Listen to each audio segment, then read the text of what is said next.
श्वास आहे तर जीवन आहे.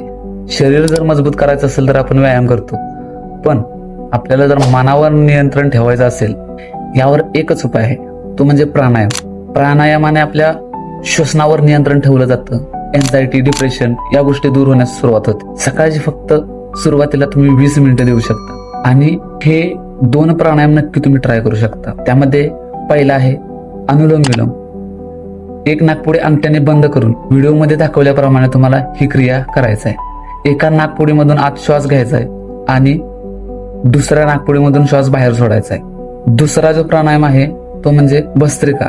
भस्त्रिकाला या पद्धतीने तुम्ही बसू शकता आणि बसल्यानंतर हात ज्या वेळेला वरती जातील त्यावेळेला फुल स्पीडने श्वास आत ओढायचा आणि हात ज्या स्पीडने खाली येतील त्या वेळेला फुल स्पीडने श्वास बाहेर सोडायचा.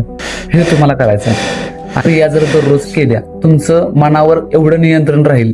तुम्हाला जर राग येतोय, चिडचिड होते, या गोष्टी तुमच्याकडून होणार नाहीत. धन्यवाद.